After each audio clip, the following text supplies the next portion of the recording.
On ne le sait plus, nous qui évoluons dans les sociétés libérales où la liberté de l'individu est désormais sacrée, mais il fut un temps où les choses allaient différemment. Ce libéralisme plonge une partie de ses racines dans l'histoire de l'oppression religieuse qui s'est déchaînée lors de la réforme protestante. Avant que cet individualisme n'irrigue toute la société et en transforme jusqu'aux manières d'être, les gens, pour parler comme Jean-Luc Mélenchon, vivaient au sein de communautés qui les englobaient et qui les représentaient vis-à-vis du monde et des pouvoirs. La famille, le feu, était une de celles-là. Il y avait aussi la communauté d'habitants, le village pour le dire autrement, sans doute la communauté la plus prégnante, celle qu'on ne quitte parfois jamais, celle qui définit un horizon de vie. Car si Abel Poitrineau dans Remue d'Homme nous montre que le milieu rural est strié des allées et venues, à plus ou moins long cours, des migrants saisonniers et des hommes de l'art,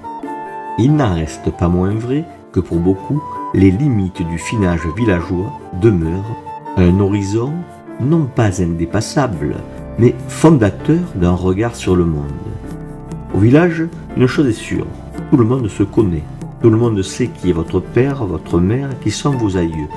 Chaque individu est le dépositaire de l'histoire d'une ou de plusieurs lignées.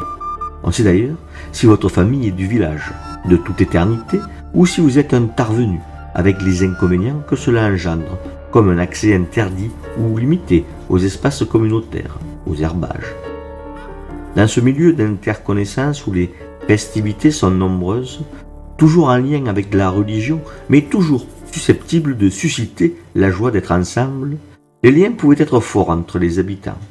L'histoire des émotions, de la sentimentalité est toujours très difficile à écrire,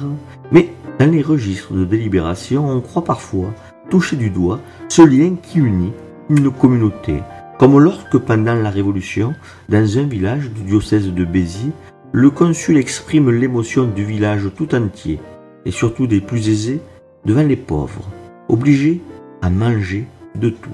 pour se nourrir. On entend le peu cher, le pécaïre, cette expression qui dit le malaise devant le malheur d'autrui. Il y avait véritablement une forte solidarité dans les villages, ce qui n'empêchait pas les inimitiés de se développer. Cette solidarité, elle trouvait à s'exprimer tous les jours, et une des pires situations qui soit, pour les jeunes gens des villages, avait été l'exil forcé par la pauvreté et l'augmentation de la population, notamment dans la seconde moitié du XVIIIe siècle, quand la pléthore de jeunes gens surnuméraires, sans travail,